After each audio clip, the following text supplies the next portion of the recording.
now I'm very, very pleased because one of the things that, that Michael had mentioned in talking DIV is one key principle was openness, and that it's an open window, anybody can apply. And that's quite different from the way that a lot of either multilateral or bilateral development cooperation funds are typically allocated. So now I want to introduce the people who make it happen. First of all, Juliette Seban, who is the Executive Director of the Fund for Innovation Development, FID. And before that, was a Chief Sustainability Officer at Sciences Po. And before that, was a Research Manager at JPAL Europe. So unlike Hervé, she managed to get the position. And then I would like also to introduce Sasha Gallant, who heads Development Innovation Venture at USAID, where she's been since 2015. And at some point in the interim was actually one of the key participants in this very, very, very long Zoom sessions, which I think Bruno said RCT changed his life yesterday. I think the setting up the feed for a lot of us was like therapy, group therapy, to survive the COVID session. So thank you for all of the people in this group. And then with them, I'm not going to introduce because they will do a better job to introduce them, are three of the people who have applied and gotten money through these open funds, whom we really wanted to introduce you to, so you can see what this means when we let the energy of the ground actually come up on stage, so to speak. Thank you so much.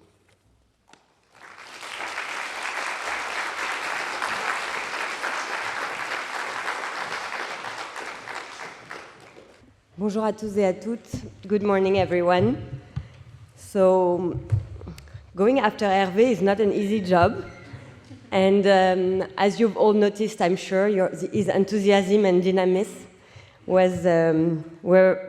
we've all been infected by his enthusiasm as we were back then when FID was created. So Sasha and I both worked with Hervé in the FID design phase. And so thanks a lot for that. Before starting, let me just wish a very happy birthday to JPAL. It was actually my first interesting job in 2008 when the European office was created, and there's a lot of familiar faces that are here today. So I'm really glad to be here to celebrate his birthday. We are extremely happy to be here representing Development Innovation Ventures at USAID with Sasha and the Fund for Innovation in Development hosted by AFD. And we also have three other people joining us in this panel: Naomi Kirungu from the African Management Institute, Alison Naftalin from Lively Minds, and Dr. Kwabena Tondo from the Ghana Education Services. We'll tell more about the project in a minute after a short introduction by Sasha and I. So our main message today there are two. The first one, and I think Michael Kramer talked about it a lot already, is that social innovation funds work and they have large returns. And the second message is that there's so much more we can do to support innovation for development. So as Esther mentioned, you got the academic view and the political view. Now we're going to tell you the operational one and how these things actually get done with our team on a daily basis. So as Michael Kramer mentioned, the social innovation funds have three characteristics. The first one is openness, the second one is tiered, and the third one is evidence-based. Openness, they're open all year. We work with a call for project to all innovators across any sectors, any geography, and open to all innovators. They are tiered with multiple stages of funding, and they are evidence-based with impact at the heart of their DNA. So that's the philosophy, and now let us tell you how these open, tiered, evidence-based social innovation funds work concretely. So in terms of openness, both DIV and FID are open in terms of sector, so we fund projects in health, education, gender, climate change, and other sectors. In terms of geography, so any project in any low and middle income country can be funded by these funds, and institutions, so researchers can apply, government, social and commercial enterprise, NGO, as long as the project targets the most vulnerables. We also define innovation very broadly, and Michael gave some example to include anything that enables more value, especially social value, to be created with fewer resources. This could include anything from a digital application to improve adult literacy to a youth-targeted mental health intervention. The purpose of being open is acknowledging that we don't know what works. We are not the one knowing what should be done to improve the life of the most vulnerable. What matters to us is the potential contribution of this project to fighting inequality and poverty. Moving on to the second characteristic, tiered. So basically, we provide successive funding stages following different maturity level of innovative solutions. So teams can come to us at the most critical moment of their development when they're developing the idea, so prototyping, piloting, when it's time to expand and evaluate the impact of their idea, and when they are ready to scale impactful solutions. These critical moments are when innovators need the most support, but also when we can learn the most from their project. In practice, we actually fund projects for FEED, 15,000 euro to 4 million euro, and for DIV, to $200,000 to $15 million. We also have at FEED, and Hervé mentioned it, so a special grant on transforming public policy for fostering dialogue with public actors on evidence-based policy. I'll let Sasha present the third characteristic. Thanks so much. So DIV and FEED are truly open innovation funds, but such a wide open approach requires some structure, right, to discipline funding decisions. So our teams work across so many sectors and so many geographies by first relying on hundreds of experts around the world, many of whom are in this room, to help us run due diligence on proposals and select the winners. And second, by using 3 cross-cutting criteria to help us compare across apples, oranges, pedagogical approaches, and software for community health workers. On the first, demonstrating evidence of impact, of course, means rigorously testing whether and how an innovation works. There's now global recognition of the power of the experimental approach in contributing to innovation and alleviating global poverty. Along with, of course, identifying causal relationships between interventions and outcomes, this approach focuses research on specific and practical questions, incentivizes collaboration, and encourages iteration. Over time, this approach has been shown to be a critical part of the innovation process. At DIV and FEED, we know that the experimental method supports the process of continual improvement and can be a powerful tool to inform policy and promote innovation and development. Not every award we make includes an RCT or builds off of one, but for any award, regardless of stage, we want to understand that a solution can meaningfully improve people's lives. Our second principle, cost effectiveness, means that an innovation should demonstrate the potential to deliver more impact per dollar or euro than alternative solutions. Again, really thinking about maximizing limited resources. And finally, our goal is to support these kinds of solutions that will scale to improve the lives of at least 1 million people. To this end, innovations need to demonstrate potential for scale and financial sustainability, and again, open to whether that's commercially or through the public sector.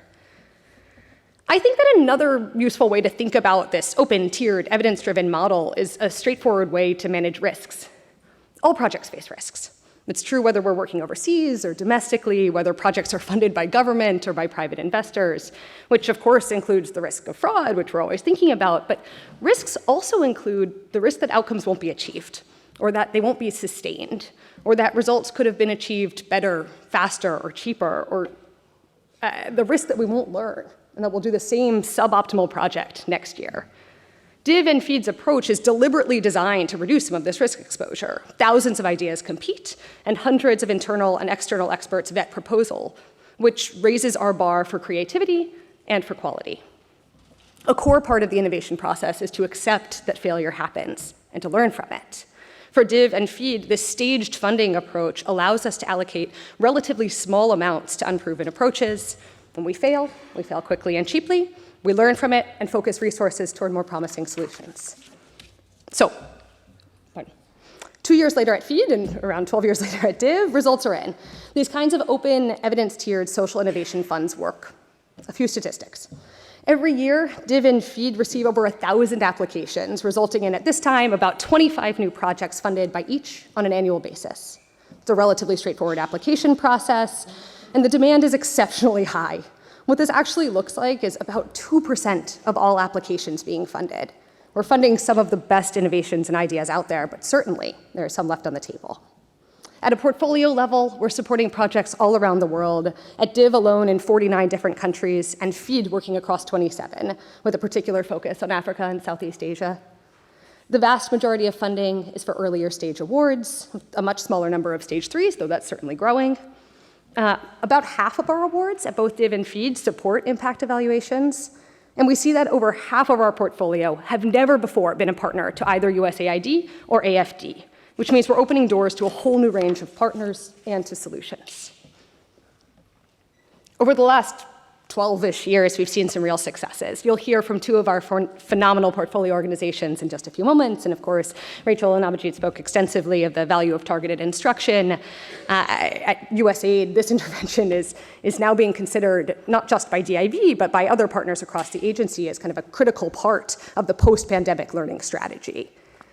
Looking across the whole DIV portfolio, over the last decade plus, successful innovations like Charles have scaled to reach well over 100 million people.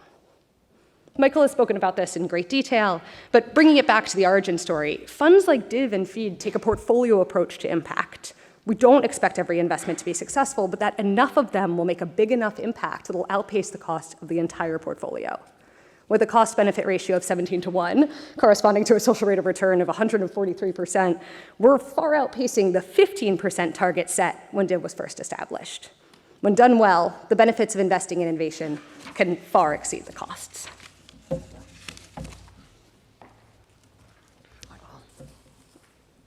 Oh, we're missing one. Okay. I think it's here. Okay. So let me conclude before we move to the project discussion. So the message here is that it works, but there is much more to do.